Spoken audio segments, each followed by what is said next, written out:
Welcome back to the JLL coaching pod.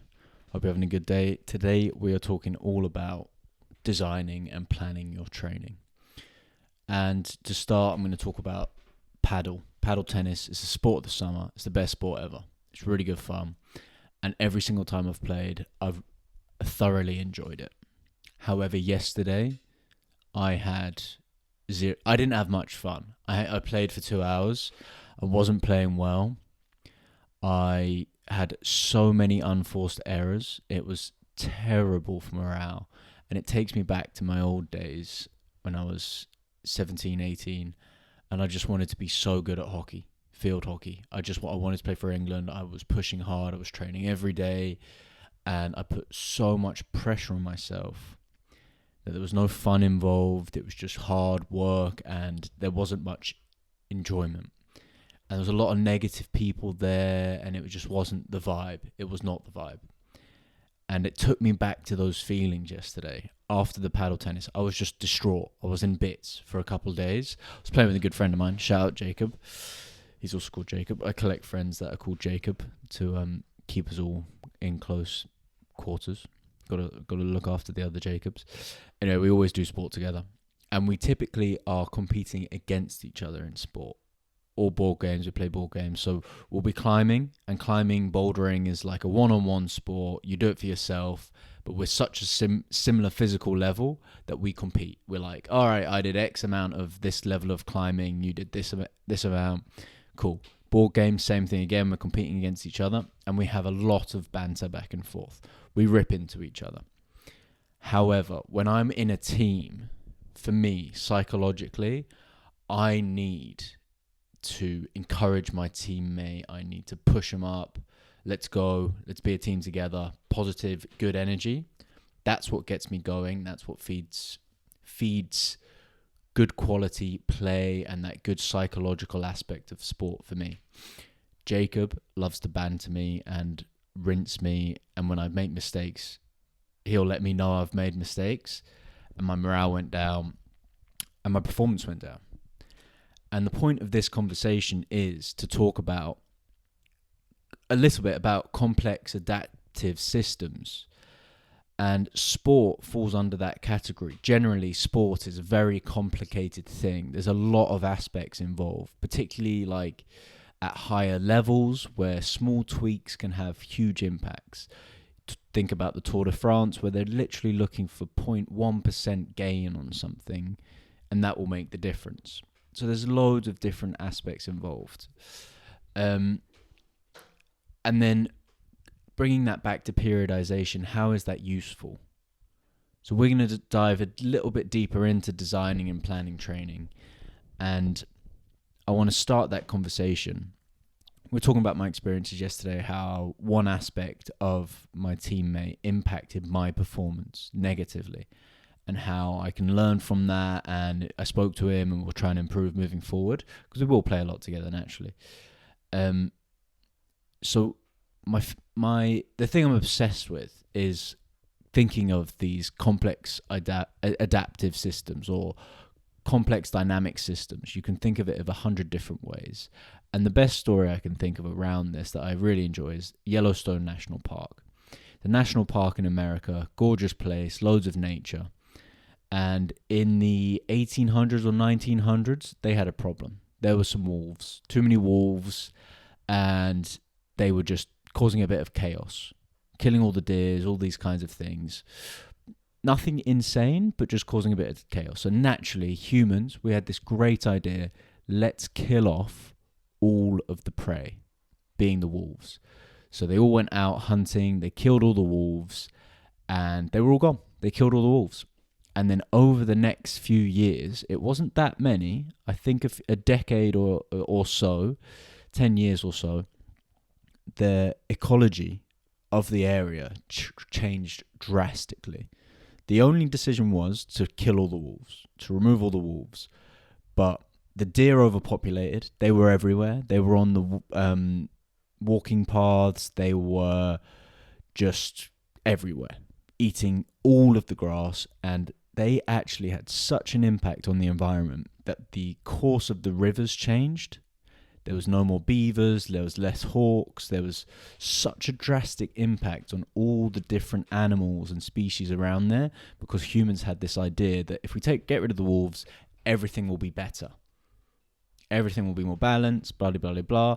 But we don't understand the consequences of these individual decisions. So they introduced 14 wolves back into Yellowstone National Park. And bang, beavers came back, the rivers recoursed, grass grew where it wasn't grown because the deers kept eating it, and the environment restored. And this is a beautiful example of how we make a simple decision that you could rationalize logically, and it has so much influence on so many different things that it causes an unwanted consequence. And you can apply this to sport and training. So, for example, in one area, something might work really well. So when I'm competing against someone, I love a bit of banter. I want to push back and forth. That's great. But on my team, I need that support. I need that, let's be positive. Let's build each other up. Oh, unlucky. You can do better next time. Let's keep going. That kind of vibe. That is an example of how one small aspect can have a very, very big unwanted consequence in sport and training. The good thing about the gym is it's such a controlled environment that generally it's hard to have these small impacts, these small decisions having such a big impact, because it's very quantifiable. It's part of the beauty in it, with regards to you can see yourself developing very quickly and very nicely. The weights go up week by week typically when you're first starting. It's a great example of self-improvement because it's so quantifiable and easy to see your progress. Whereas things like learning a language or pursuing a degree in something, the gains and the progress, it's harder, it's less tangible. It's you don't have quite the same grasp as with lifting weights. Similar with sport. These key performance indicators are so pungent and obvious with lifting that it's fantastic to see. And that's really what we're going to talk about, like how to get these key performance indicators out and how to think about them. So a history of periodization. Effectively, periodization is I'm just going to keep it simple. It's the planning of training. Organizing and planning of training. For sport, for lifting, for anything to do with physical performance. That's what we're going to talk about today. And it all became a big thing. The first time periodization was kind of mentioned in the literature was after the 1956 Olympics. And this was when Russia did pretty well, and they were obsessed with long-term planning, and that was deep in their culture. So the governments would have this central planning, top-down planning, where they would make decisions and the rest of the country had to kind of follow it. So, for example, it worked extremely well in manufacturing. So Russia dominated manufacturing, very, very efficient. Again, manufacturing is something where it's like XYZ gives you XYZ outcome. A plus B equals C. It's quantifiable. It's mechanical. You have control of a lot of factors. On the flip side, in Russia, there was also huge famine because of this central planning. Because things like farming, where you don't control all the factors, will have potential negative consequences. So central planning can work with some things. Just like with training, central planning, long-term planning can work with some things, but not with others. When they've got such dynamic systems involved with such as sport, where there's loads of factors often out of your control, you might not be able to plan that far in advance and reap the rewards you want to reap, simply because there's so many factors. And then you can kind of change this based on the sport you're programming for. So for example, if it's powerlifting, you might have a bit more control over all the factors involved. Whereas if it's a sport like paddle tennis, where it could be raining or whatnot, you have less control over all the aspects in that sport. So periodization planning, it started after the Olympics. Russia's did well, and they thought, oh, let's do this central planning, top-down long-term planning. We got the Olympics every 4 years. Soviets love planning. It's part of their culture. The issue was there isn't actually that much good evidence that it is better than a reactive approach with regards to sport and training. There is clear evidence that periodization works, so planning a little bit will work, and it has worked across time. It's simply the factors that make it work might not be this long-term planning factor.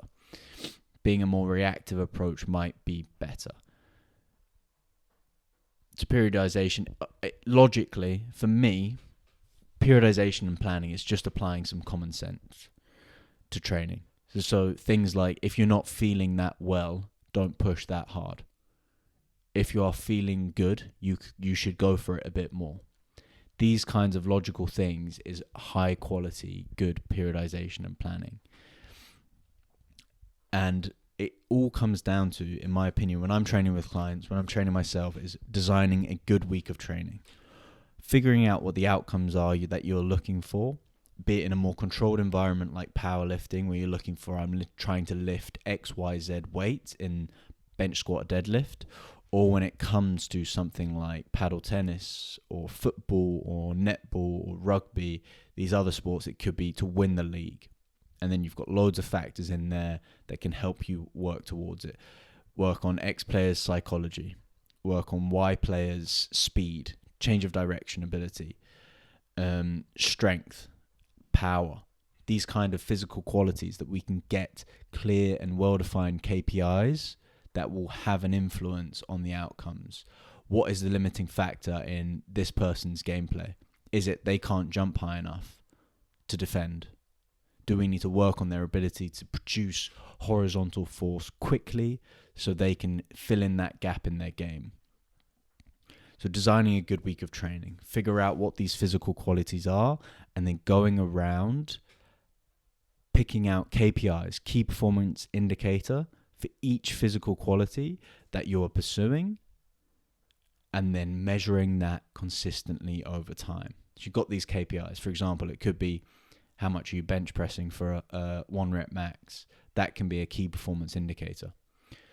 How quickly are you running your 5K? That's your key performance indicator. Or leading up to trying to get a good half marathon time, how long can you maintain, how quickly can you recover after a 1K repeat?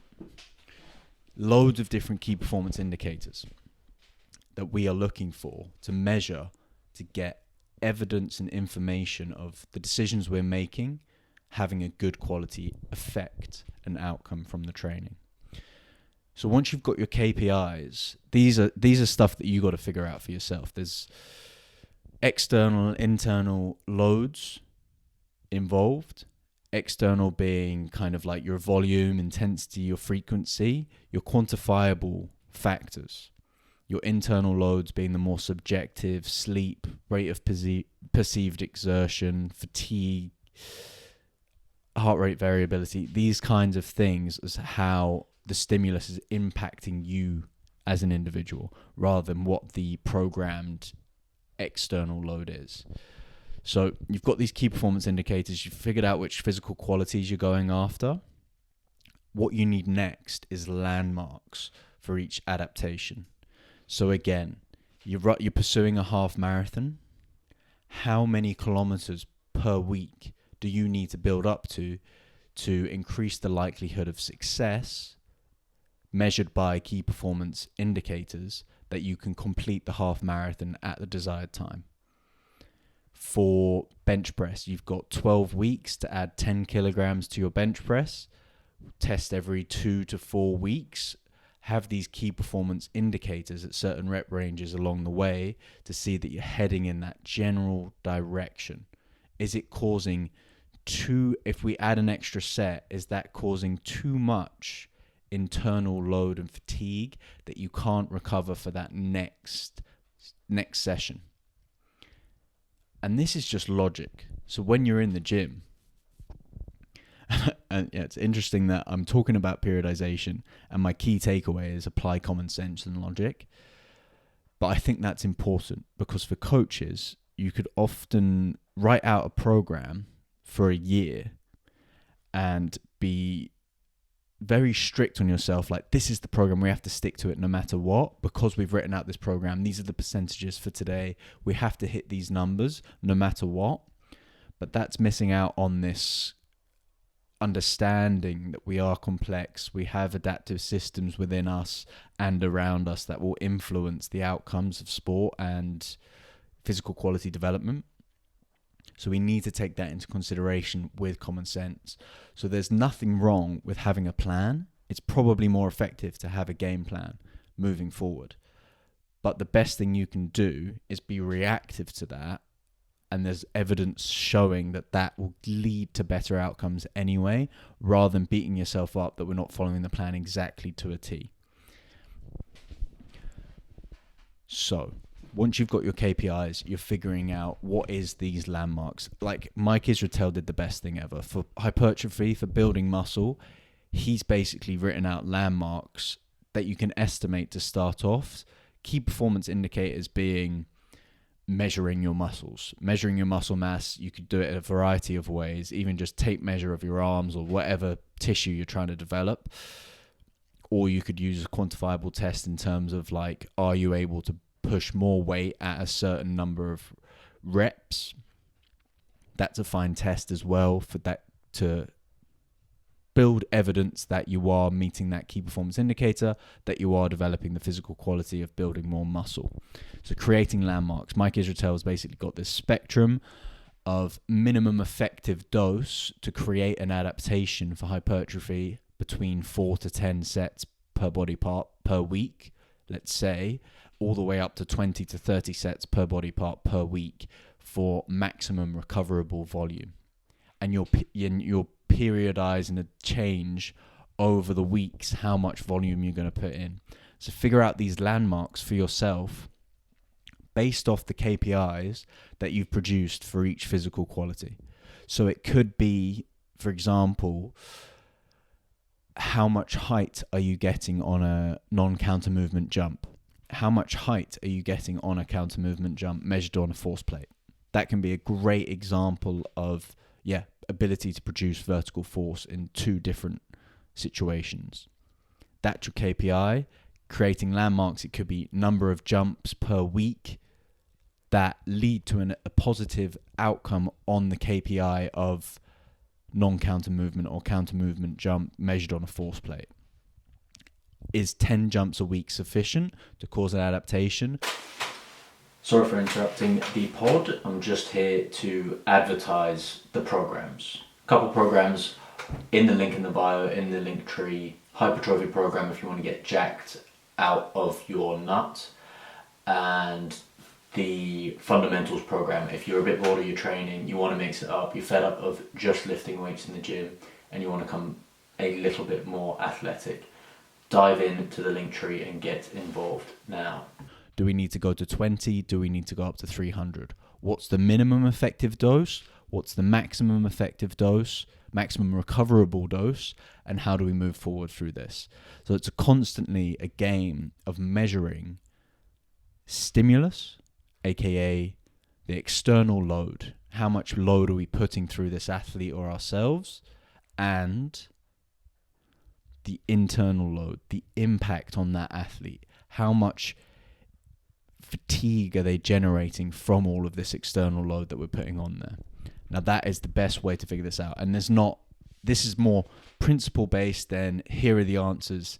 Here is a program that works for everyone.